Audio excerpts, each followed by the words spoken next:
영조는 조선 후기 성군으로 묘사되는데요.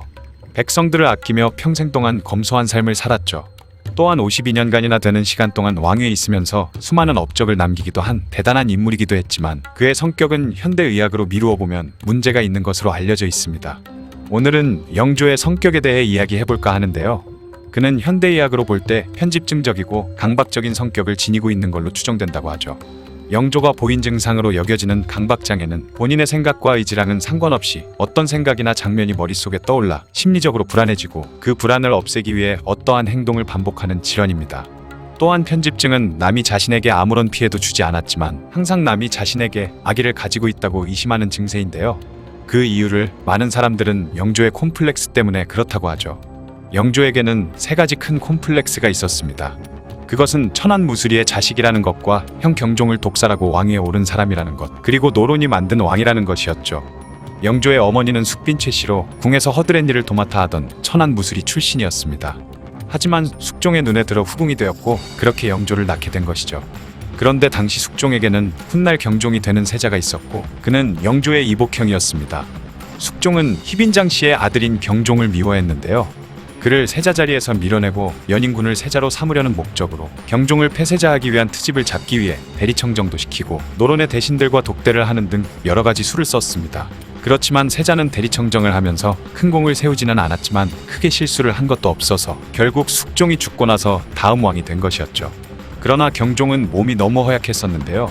이에 노론은 연인군에게 힘을 실어주기로 결심하고 경종에게 후사가 없으니 연인군을 세제로 삼으라고 했으며 후에는 몸 상태가 좋지 않으니 세제에게 대리청정을 시키라고까지 했었습니다. 나이가 30대 밖에 되지 않았던 경종은 얼마든지 후사를 낳을 수 있는 나이였는데 연인군을 세제로 삼으라는 노론의 주청도 이미 역모에 준하는 사안이었지만 경종이 대리청정을 하겠다 해도 말려야 하는 상황에 노론이 경종에게 대리청정을 하라고 한 건 정말 선 넘은 행동이었죠. 그러다 보니 결국 노론의 대신들이 대거 숙청을 당하거나 쫓겨나게 되는 일도 발생하고 말았습니다. 그렇게 죽임을 당할 뻔했다가 겨우 살아난 연인군은 몸이 허약한 경종의 쾌유를 빌며 감과 간장게장을 올렸는데요. 그걸 먹은 경종이 얼마 안가 세상을 떠나게 되면서 영조가 경종을 독살했다고 소문이 나고 만 것이죠. 그렇게 그를 지지하던 노론이 큰 힘을 실어준 덕에 그는 왕이 되었고 그 이후로 영조와 노론 사이에는 서로 간의 눈치를 보지 않을 수 없는 사이가 되었습니다. 이렇게 만들어진 콤플렉스는 영조가 왕위에 오른 정당성과 정통성을 위협하기에 이르렀는데요. 그는 죽을 때까지 무수리의 자식이라든지 형을 죽인 동생이라든지 하는 말을 들으면서 수많은 소문과 비난 등에 시달리며 살았습니다. 그러다 보니 그는 자신을 비난하거나 비판 또는 공격하는 것에 대해 병적으로 예민해지기 시작했으며 자신 스스로를 보호하기 위해 신하들은 물론 자식들까지 경계하게 되었죠. 그렇게 영조는 남들에게 책잡힐 일을 하지 않기 위해 누구보다 자신에게 철저하고 엄격한 삶을 살았던 것입니다. 그의 그런 강박 때문이었는지 영조는 신하들과 회의를 하던 와중에도 밥 먹어야 한다고 가버릴 정도로 정시에 딱 밥을 챙겨 먹었고 공부 또한 너무 열심히 해 손에서 책을 놓는 법이 없었다고 하죠. 심지어 항상 자신에게 채찍질을 하는 편이기도 했는데요. 하루에 12시간이 넘는 강도 높은 국정 운영을 딱딱한 의자에 꼿꼿이 앉아서 했다고 합니다. 그래서인지 점점 성격도 예민해지고 까칠해진 것이죠. 해경궁 홍씨가 쓴 한중록의 기록에 따르면 영조의 독특한 성격이 잘 드러나 보이는데요.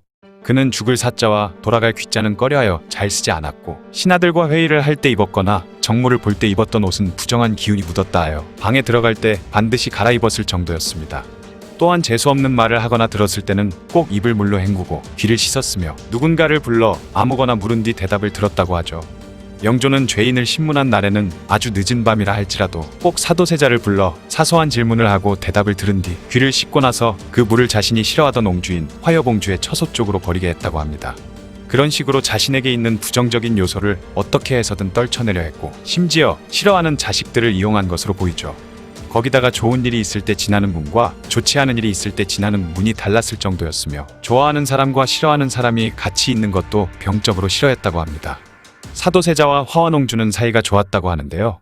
한날은 사도세자와 화완옹주가 우연히 마주친 일이 있어 함께 같은 방에서 담소를 나누는 일이 있었는데 영조가 그걸 보고는 눈이 뒤집혀서 사도세자를 죽이려 들었고 사도세자는 겁에 질려 창문을 넘어 도망가야 했던 사건도 있었죠. 또한 영조는 좋아하는 사람이 다니는 길로 싫어하는 사람이 다니지 못하게 하기도 했을 정도로 굉장히 독특한 성격의 소유자였던 것입니다. 오죽하면 영조의 그런 성격은 아들인 사도세자조차 미치게 만들어 버렸는데요. 그만큼 한 나라의 왕으로서는 업적이 있지만 한 가정의 아버지로서는 천륜을 저버린 잔인한 인간에 불과했으며 조선 왕조의 역사상 최악의 아버지가 되어버렸죠. 영조는 신하들의 충성도 테스트를 위해 허구한 날 선의쇼를 하기도 하고 세자에게 대리청정을 맡기겠다고까지 했었는데요. 그러다 결국엔 사도세자가 대리청정을 하게 되었는데 조정에 어떤 일이 있어서 세자가 영조에게 어떻게 하면 될까요? 라고 물으면 영조는 세자에게 이런 것도 하나 못하면서 무슨 세자냐고 면박을 주고 넌 세자 자격이 없다고 하며 방에서 내쫓아버렸다고 하죠. 영조가 그렇게 나오다 보니 사도세자가 조정의 일을 혼자 처리해버리면 네가 왕이냐면서 네가 뭔데 마음대로 조정의 일을 처리하냐며 생난리를 쳐버리는 것이었습니다. 나중에는 비 오면 세자 때문에 재수없게 비가 온다 하고 비 안 오면 세자가 덕이 없기 때문에 비가 안 온다고 하면서 천재지변이나 가뭄, 홍수, 역병 등 뭔 일만 있으면 사도세자 때문이라며 그를 몰아붙였죠. 심지어 사도세자가 눈병에 걸려 책을 읽지 못하자 영조는 오히려 꾀병을 부린다며 세자를 불러내 크게 혼냈다고 합니다. 이에 사도세자는 이래도 혼나고 저래도 혼나다 보니 결국 아버지를 만나러 가는 것 자체를 공포스러워하면서 옷을 입는 것조차 두려워했고 마침내 광증이 깊어져 무수히 많은 사람들까지 죽이는 사태까지 벌어지게 됩니다. 이런 영조의 강박증 때문에 아들이 미쳐버린 셈이죠. 결국 아들을 뒤주에 가둬 굶어 죽게 만들기까지 했으니 영조의 이런 증세는 그냥 무시하기에는 심각했던 것으로 보입니다. 심지어 사도세자의 죽음을 확인한 영조는 기다렸다는 듯 개선가를 울리며 환궁했다고 하죠. 그의 심했던 자식 편애는 손자들에게도 이어졌는데요. 해경궁 홍씨의 자식들인 의소세손이나 정조는 아낌없는 사랑을 주었지만 사도세자의 후궁 소생들은 박대했다고 합니다. 그런데 영조는 첫째 손자였던 의소세손이 태어났을 때는 썩 좋아하지 않았는데요. 그 이유는 자신이 가장 예뻐했던 딸 화평옹주의 3년상이 끝나는 달에 의소세손이 태어났었기 때문이죠. 그날 해경궁 홍씨의 출산을 도운 영빈이 씨에게 딸 죽은 건 다 잊고 손자 태어나는 것만 좋아하냐며 면박을 줬다고 하죠. 영조는 손자이던 은엄군과 은신군이 사소한 잘못을 했을 때도 왕족으로서 처신을 잘하지 못했다는 이유로 유배를 보내버렸는데요. 은신군은 귀양지에서 병으로 세상을 떠났고 은엄군은 영조가 죽는 날까지 유배지에서 풀려나지 못했다고 하죠. 그만큼 손자들에게도 그의 편집증적인 증상은 예외일 수 없었고 이 증세가 조금 더 심했으면 정조도 무사하지 못했을 것이라는 의견도 있을 정도입니다. 또한 영조는 세자의 후궁들을 심하게 구박했는데 오죽하면 해경궁 홍씨가 사도세자의 후궁들에게 질투하기는커녕 동정했을 정도였으며 그들을 챙겨줬다고 하죠.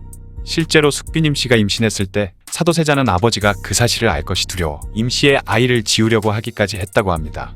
거기다가 자신의 아내였던 정성왕후도 평생 동안 철저히 무시하고 살았죠. 군주로서의 역량은 굉장히 뛰어났던 영조가 한 집안의 가장으로서는 결코 좋은 사람이 아니었다는 것이 정말 아이러니한 점이 아닐 수 없네요. 자신이 가지고 있던 콤플렉스로 인해 편집증이나 강박증을 겪으며 유독 가족들에게만 못살게 굴었던 영조에 대한 이야기였습니다. 영상을 봐주셔서 감사합니다. 더 재미있고 유익한 영상으로 다시 찾아뵙겠습니다. 구독과 좋아요 꾹 눌러주시고 댓글도 부탁드려요.